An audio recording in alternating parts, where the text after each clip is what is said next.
자, 지금 이 순간 모든 걸 내려놓고 나를 따라와 보세요. 눈을 감고 숨을 깊이 들이쉬고 천천히 내쉬면서 당신의 마음 속으로 들어가 보세요. 그곳, 당신의 내면 깊은 곳에 숨어 있는 작은 목소리, 혹시 이런 적이 있지 않으신가요? 늦은 밤, 휴대폰이 울립니다. 친구의 메시지예요. 급한 일이야. 얘기 좀 들어줘. 당신은 이미 하루 종일 일에 치여 지쳤고 머릿속으론 지금은 안 돼. 나도 쉴 시간이 필요해라고 외치죠. 하지만 손은 이미 답장을 쓰고 있어요. 그래, 무슨 일인데? 그리고 1시간, 2시간. 당신은 그들의 문제를 들어주며 정작 당신의 피로는 점점 더 쌓여갑니다. 혹은 이런 적은 없으신가요? 직장에서 동료가 당신 책상으로 다가와 말해요. 이거 좀 도와줄 수 있어. 급해. 당신의 할 일은 이미 산더미인데 입 밖으로 날았어. 내가 해볼게라는 말이 튀어나오죠. 왜냐? 거절하면 팀플레이어가 아니라고 비난받을까봐, 혹은 그들이 당신을 이기적이라고 생각할까봐 두려웠으니까요. 이제 아주 솔직하게 물어볼게요. 당신은 왜 항상 타인을 먼저 생각하나요? 왜 당신의 시간, 당신의 에너지, 심지어 당신의 마음까지 타인에게 아낌없이 내어주고 정작 당신 자신은 텅 빈 채로 남겨두는 걸까요? 이건 단순히 당신이 착해서가 아니에요. 그건 당신이 오랜 세월, 어쩌면 어린 시절부터 깊이 뿌리 내린 하나의 패턴이에요.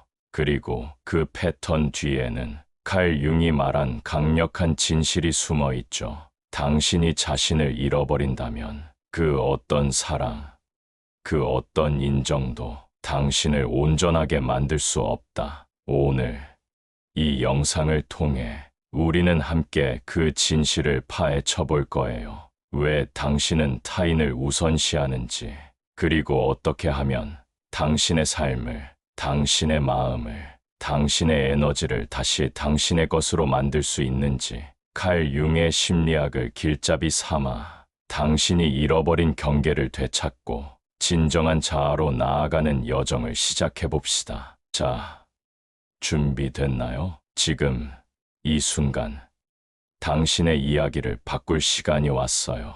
한번 떠올려 보세요. 당신이 처음으로 내가 참아야 해라고 느꼈던 순간, 어린 시절 학교 운동회에서 친구가 당신의 물병을 달라고 했을 때 당신은 목이 말랐지만 그래, 가져라고 말했어요.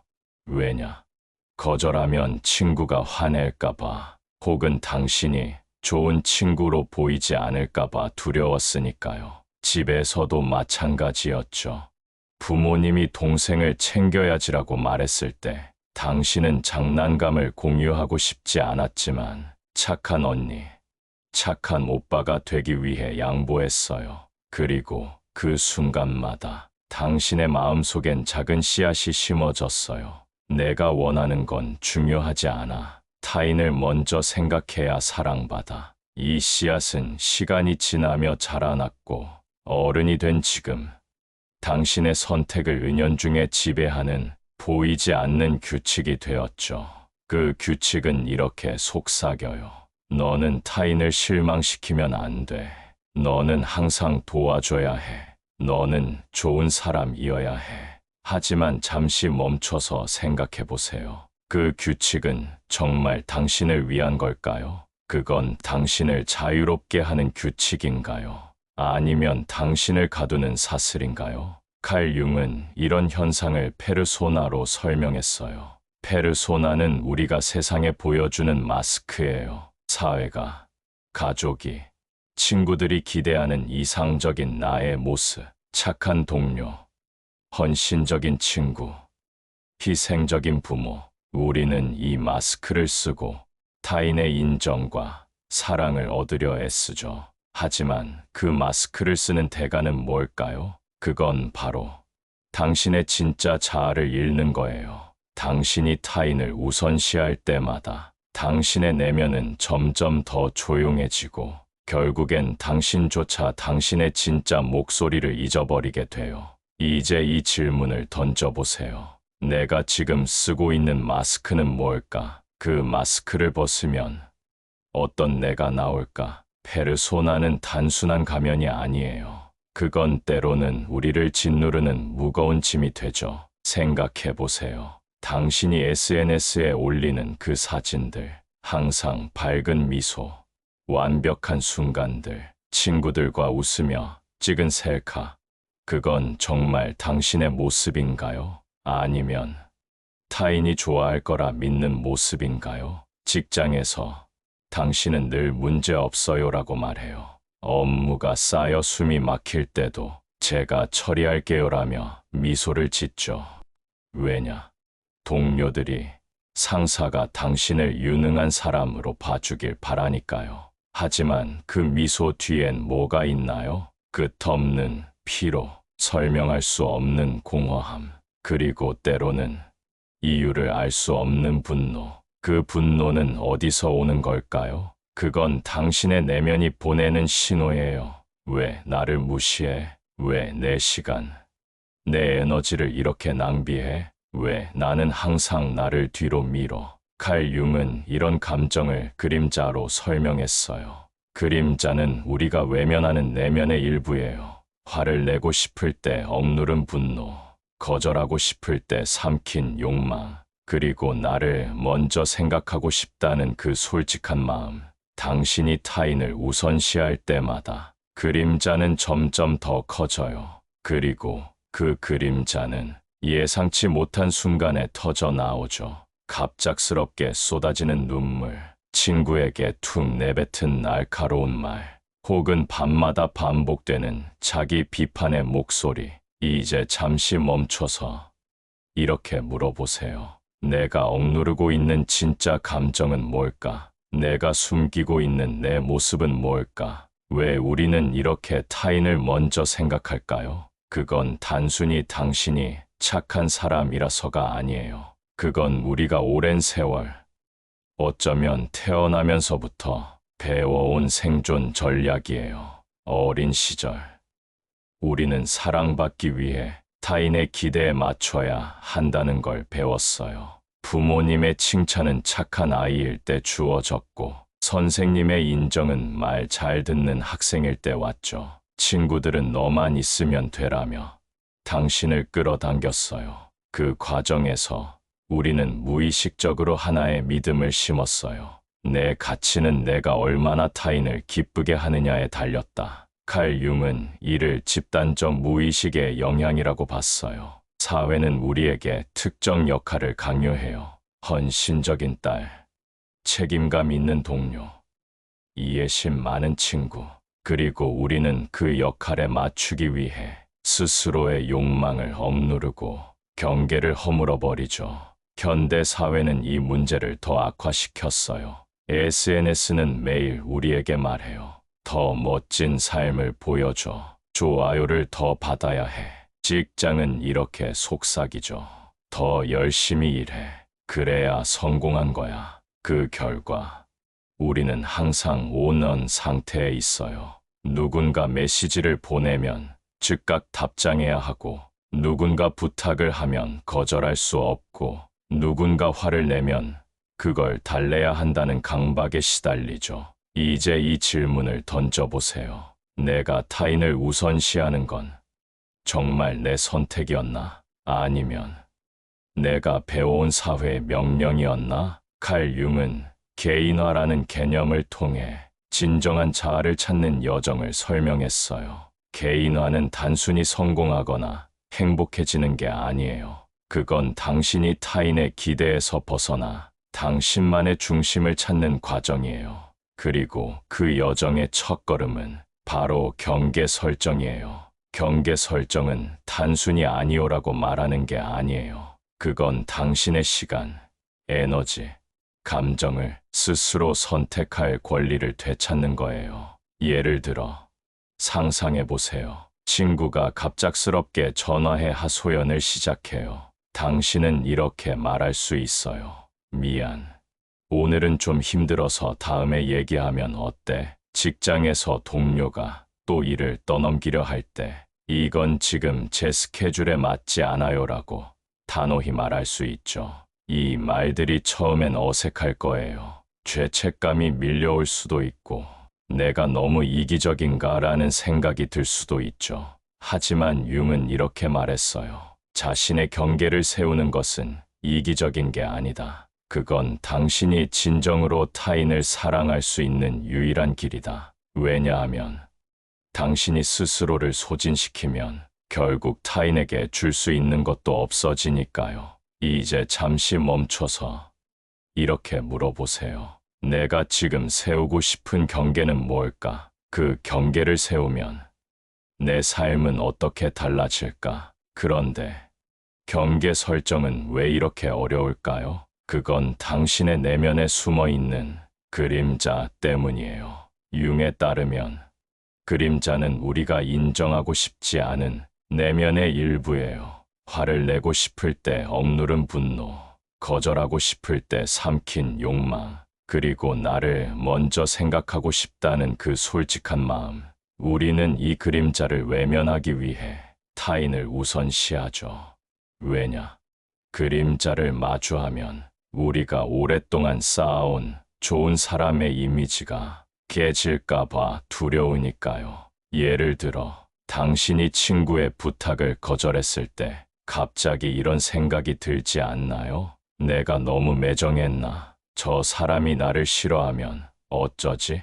그건 당신의 그림자가 말하는 거예요. 그리고 그 그림자를 억누를 때마다 당신은 또 한 번 타인을 우선시하게 되죠. 하지만 융은 이렇게 말했어요. 그림자를 마주하지 않으면 당신은 결코 온전한 자아가 될 수 없다. 그러니 다음에 죄책감이 밀려올 때 잠시 멈춰서 이렇게 물어보세요. 이 죄책감은 정말 내 감정일까? 아니면 내가 배워온 사회의 목소리일까? 이 질문은 당신의 그림자를 빛 아래로 끌어내는 첫걸음이에요. 자, 이제 실질적인 이야기를 해볼까요? 경계 설정은 거창한 선언이 아니에요. 그건 작은 행동, 작은 선택에서 시작돼요. 칼 융의 심리학을 빌리자면 그건 당신의 정신 에너지를 스스로 통제하는 연습이에요. 첫 번째 연습, 즉각 반응하지 않기. 누군가 메시지를 보냈을 때 바로 답장하지 마세요. 10분, 아니 30분이라도 기다려보세요. 그 시간 동안 이렇게 자문해보세요. 이 메시지에 답하는 게 정말 나를 위한 선택인가? 이 대화가 내 에너지를 채워줄까? 아니면 빼앗아갈까? 두 번째 연습, 작은 거절 연습하기. 하루에 한 번 부담 없는 거절을 해보세요. 예를 들어 동료가 커피 한 잔 같이 할까라고 했을 때 오늘은 좀 바빠서 다음에 같이 하자라고 말해보세요. 이 작은 거절이 쌓이면 큰 경계를 세우는 데 자신감이 생겨요. 세 번째 연습, 에너지 점검. 노트 쓰기. 하루가 끝난 뒤 노트에 이렇게 적어보세요. 오늘 나는 어디에 내 에너지를 썼나? 그 에너지는 나를 키웠나? 아니면 소진시켰나? 예를 들어 친구의 하소연을 2시간 들었더니 피곤하다라고 적었다면 다음엔 그 시간을 30분으로 줄여보세요. 네 번째 연습. 나를 위한 시간 만들기. 하루에 10분이라도 오직 당신만을 위한 시간을 가져보세요. 핸드폰을 끄고 문을 닫고 아무도 방해하지 않는 공간에서 그저 당신 자신과 함께 있어 보세요. 음악을 듣거나 책을 읽거나 그냥 숨을 쉬어도 좋아요. 융은 이렇게 말했죠. 당신의 에너지는 유한하다. 그러니 그걸 어디에 쓸지 신중히 선택하라. 이 연습들은 단순해 보이지만 당신의 삶을 완전히 바꿀 수 있는 씨앗이에요. 경계를 세우기 시작하면 주변 사람들의 반응이 변할 거예요. 누군가는 당신을 비난할 거예요. 너 왜 이렇게 변했어? 너무 차갑게 구는데? 혹은 미묘한 죄책감을 심어줄 수도 있죠. 너만 없으면 우리 다 같이 잘 지냈어. 이런 말들은 사실 당신에 대한 게 아니에요. 그건 타인이 당신에게 강요했던 역할이 더 이상 작동하지 않는다는 불편함이에요. 칼 융은 이를 투사로 설명했어요. 사람들은 당신에게 자신들의 기대, 두려움, 욕망을 투사하죠. 당신이 그들의 문제를 해결해주는 구원자이길 바라거나 항상 동의하는 착한 사람이길 기대해요. 그리고 당신이 그 투사를 거부하면 그들은 당황하고 때로는 화를 내죠. 예를 들어 당신이 직장에서 추가 업무를 거절했을 때 상사가 팀워크가 부족하다고 비난할 수 있어요. 하지만 그건 정말 팀워크의 문제가 아니에요. 그건 그들이 당신의 무한한 가용성에 의존했기 때문이에요. 이런 순간 당신은 이렇게 말할 수 있어요. 그건 너의 기대야. 내 책임이 아니야. 이건 냉정한 말이 아니에요. 그건 당신이 타인의 감정을 떠안지 않겠다는 용기 있는 선언이에요. 이제 잠시 멈춰서 이렇게 물어보세요. 누가 내 경계 설정에 가장 불편해할까? 그들의 반응은 정말 나에 대한 걸까? 아니면 그들의 문제일까? 칼 융은 개인화를 이렇게 설명했어요. 개인화는 당신이 타인의 기대에서 벗어나 당신만의 고유한 자아를 발견하는 과정이다. 경계 설정은 그 여정의 첫걸음이에요. 당신이 아니오라고 말할 때마다 당신은 타인의 마스크를 벗고 당신의 진짜 얼굴을 드러내는 거예요. 이 과정은 쉽지 않아요. 때로는 고독이 따를 거예요. 누군가는 당신을 떠날 수도 있고 당신은 오해를 받을 수도 있죠. 하지만 융은 이렇게 말했어요. 고독은 외로움이 아니다. 그건 당신이 마침내 자신과 마주하는 시간이다. 그 고독 속에서 당신은 당신의 욕망, 꿈, 그리고 진정한 가치를 발견하게 될 거예요. 당신이 항상 타인의 부탁을 들어주느라 잊었던 취미, 그 노래, 그 그림, 그 산책, 이제 그걸 다시 시작할 시간이 온 거예요. 이제 이 질문을 던져보세요. 내가 진짜 원하는 건 뭘까? 내가 나를 위해 선택할 수 있는 건 뭘까? 이제 구체적인 전략을 이야기해 볼까요? 경계 설정은 단순히 마음가짐이 아니에요. 그건 행동이고 선택이고 연습이에요. 칼 융의 심리학을 기반으로 당신의 삶을 되찾는 5가지 전략을 제안할게요. 왜를 묻기. 누군가 부탁을 할 때 즉각 반응하기 전에 이렇게 물어보세요. 왜 내가 이걸 해야 하지? 이게 정말 나를 위한 선택인가? 이 질문은 당신의 의도를 명확히 하고 불필요한 의무를 걸러낼 거예요. 시간을 요청하기. 바로 답변하지 말고 시간을 벌어보세요. 예를 들어, 좀 생각해 볼게. 내일 알려줄게라고 말해보세요. 이 작은 시간은 당신에게 선택의 여유를 주고 타인의 압박에서 벗어나게 해요. 나를 위한 의식 만들기.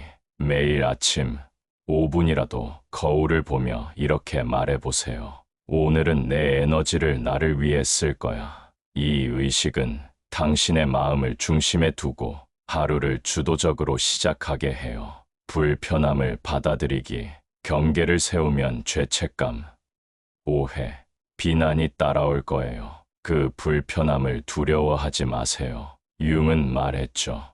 성장은 불편함 속에서 시작된다. 그 불편함은 당신이 변하고 있다는 증거예요. 당신의 핵심 가치 찾기. 노트에 이렇게 적어보세요. 내 삶에서 가장 중요한 가치는 뭘까? 예를 들어, 자유, 평화, 창의성, 그리고 그 가치에 맞지 않는 일, 사람, 상황에는 단호히 아니오라고 말해보세요. 이 전략들은 당신의 에너지를 되찾고 당신의 삶을 당신의 것으로 만드는 씨앗이에요. 이제 마지막으로 당신에게 묻고 싶어요. 당신은 언제까지 타인의 기대에 맞춰 살아갈 건가요? 당신의 시간, 에너지, 심지어 당신의 꿈까지 타인에게 내어주며 정작 당신 자신은 텅 빈 채로 남겨둘 건가요? 칼 융은 이렇게 말했죠.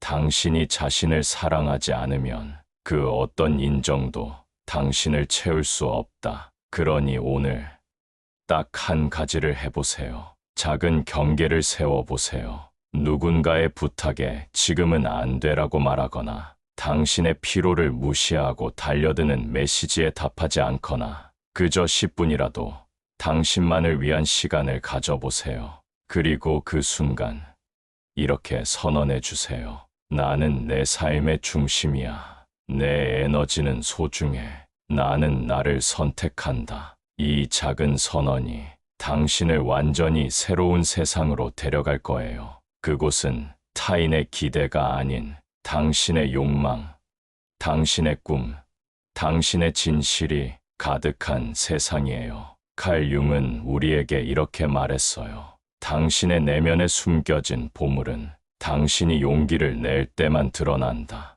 그러니 지금, 이 순간, 당신의 경계를 세우는 첫걸음을 내딛어 보세요.